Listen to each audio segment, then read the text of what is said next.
Hi, my name is Rachel Basse, and I'm an assessment developer with Michigan Language Assessment.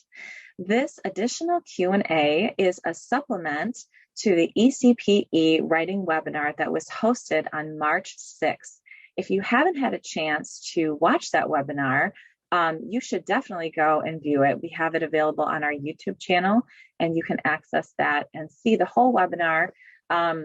But there were many, many questions that you asked in the Q&A that we were not able to get to during the webinar. And so hopefully this additional supplement will provide some clarity to those questions.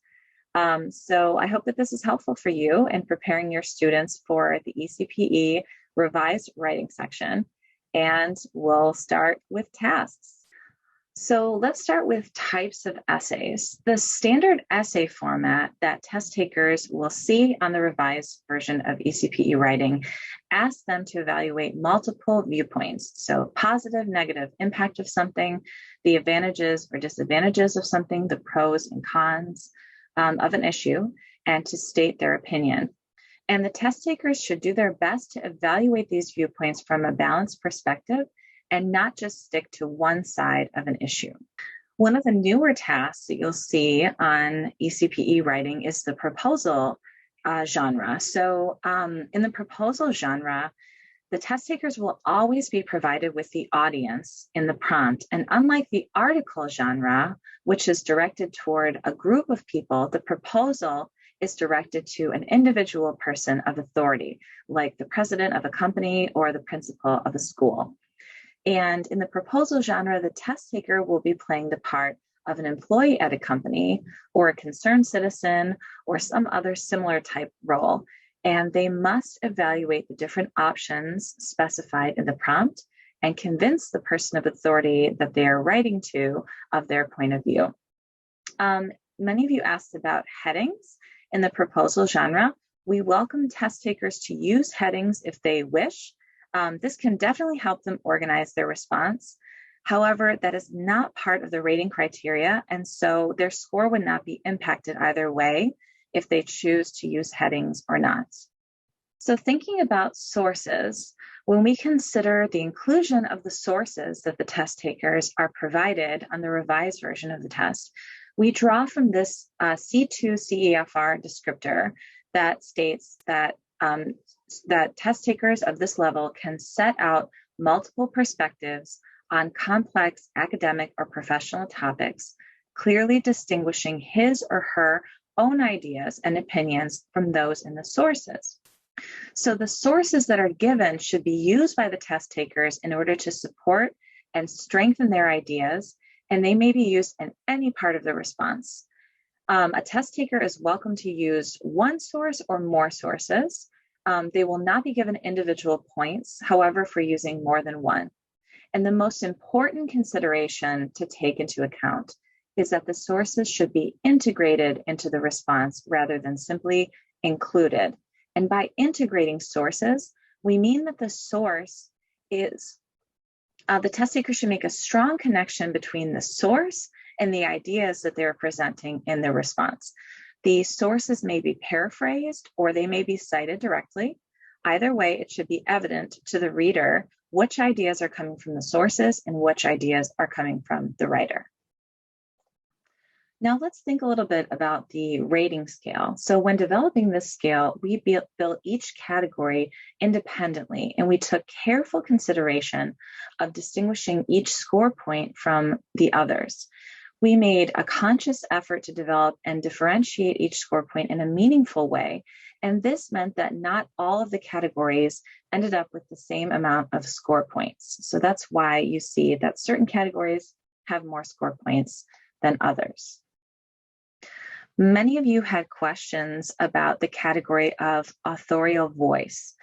So there are two elements that go into authorial voice. One is originality of the content, and the other is making the response engaging to the reader. And this goes hand in hand with the C2 CEFR descriptor, can write engaging descriptions of experience in a style appropriate to the genre adopted. Originality could come from giving personal examples, using innovative ideas, or thinking outside the box with a response. And engagement could be achieved by the writer displaying a strong voice by using devices such as rhetorical questions or having a heightened sense of awareness of the audience. Many, many things. There are many ways in which a test taker may achieve these communicative goals, and there's not one specific formula.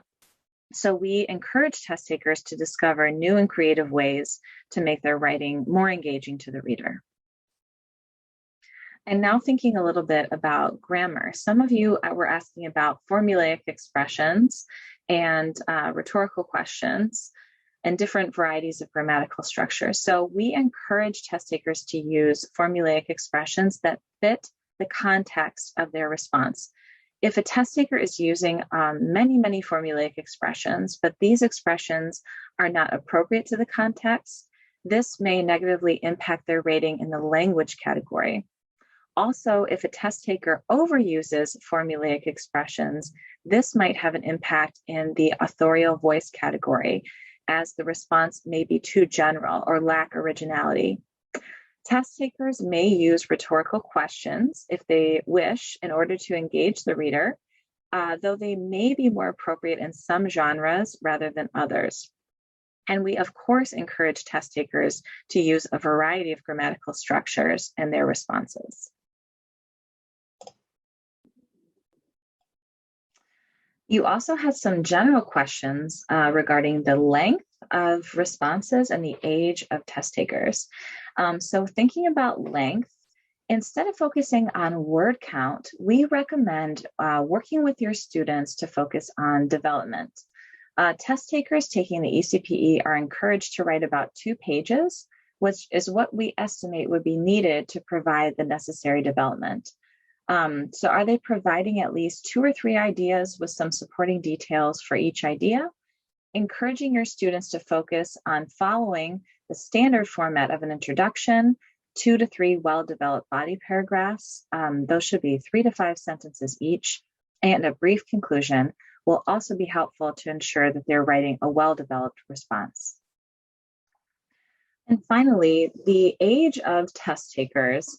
As part of our revision process, a major consideration we took into account was the average age of test takers presenting to the ECCE and the ECPE. And our review process has added test content checks to ensure that the content is relatable for test takers in this age range. So rest assured, we definitely have that in mind when creating and reviewing content for these tests. I really hope that this video was helpful to you and that some of your outstanding questions were answered. And please, I encourage you to head over to our website and check out all the different resources that are available for you to help prepare your students for the revised ECPE writing section. Thanks again for joining me.